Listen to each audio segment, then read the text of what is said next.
Most people believe the world is run by governments, presidents, parliaments, prime ministers. But none of them are actually in charge. Because above every government, above every central bank, above every war, recession, and currency collapse, there exists something far older, far quieter, and far more powerful.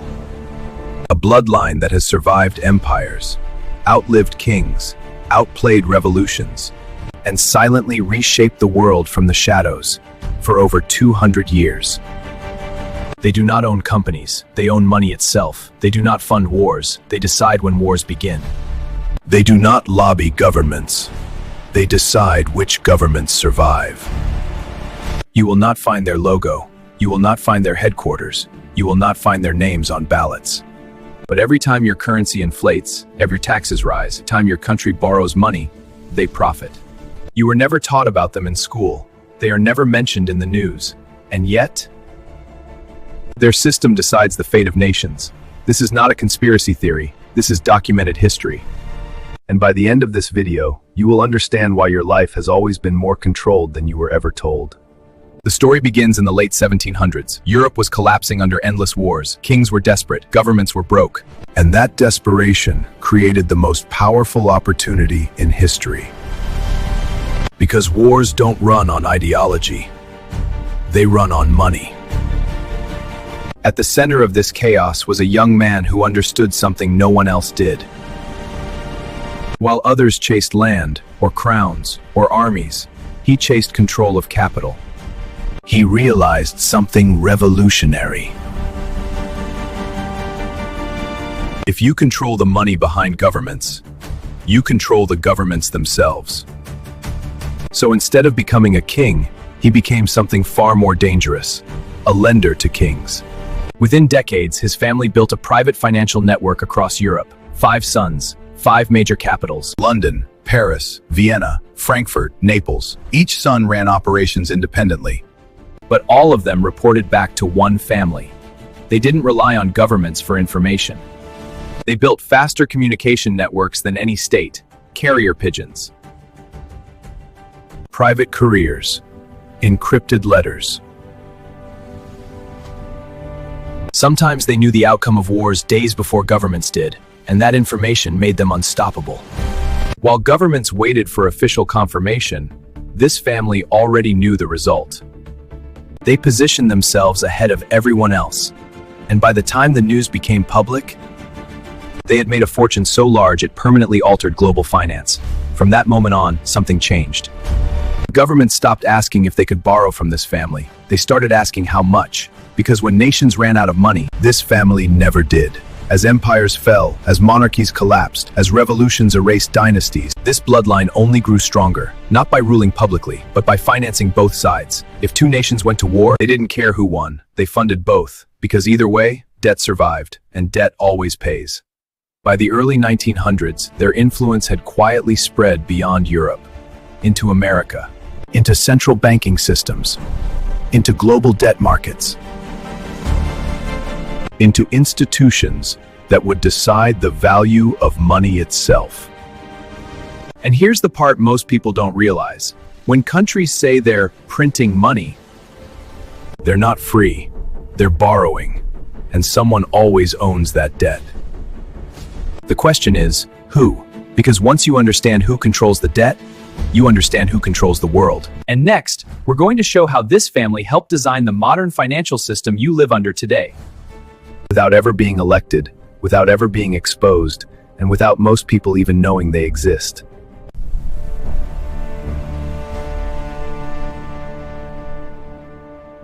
To understand how this family's influence became permanent, you have to understand central banks.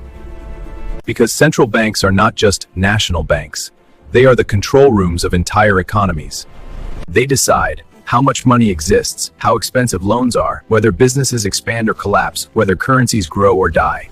And here's the uncomfortable truth. Most modern central banking was not designed by governments. It was designed by private financiers. In the early 1900s, global banking was unstable. Panic crashes were destroying economies.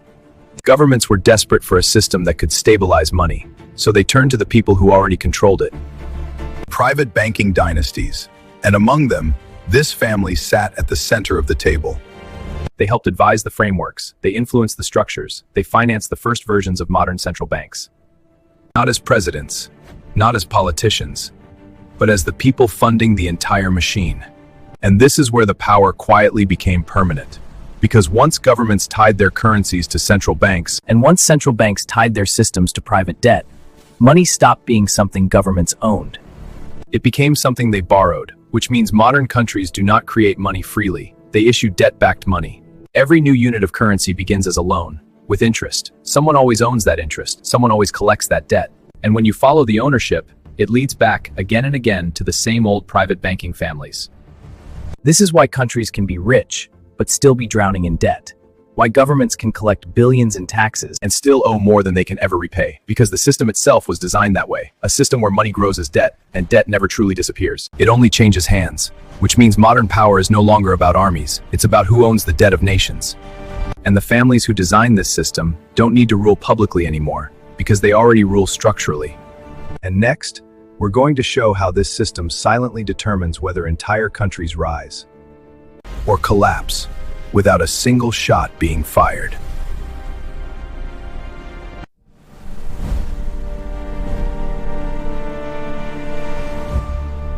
By the time the modern financial system was fully in place, power stopped looking like tanks and soldiers. It started looking like interest rates, debt ceilings, and credit ratings. Because once a country is deeply in debt, its survival depends on three invisible levers: interest rates, access to loans, investor confidence. And here's what most people never realize. These levers are not controlled by voters. They are not controlled by parliaments. They are not even controlled by presidents. They are controlled by financial institutions, lenders, and credit authorities. And those institutions are tightly linked to the same private financial networks that designed the system in the first place. This is why collapses don't look like invasions. They look like currency devaluation, capital flight, loan suspensions, credit downgrades, austerity measures, emergency bailouts. But behind those words is the same simple mechanism. A country becomes too expensive to survive.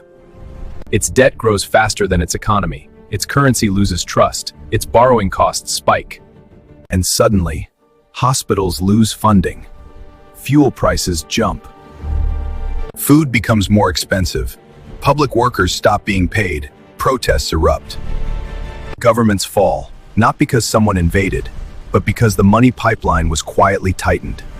And when nations beg for help, they are given rescue loans. But rescue loans do not free them. They bind them tighter. Because bailouts come with conditions. Privatize state assets. cut social spending, raise taxes, sell infrastructure. Open markets to foreign buyers. In other words, sell pieces of the country to survive. Which means collapses aren't just tragedies.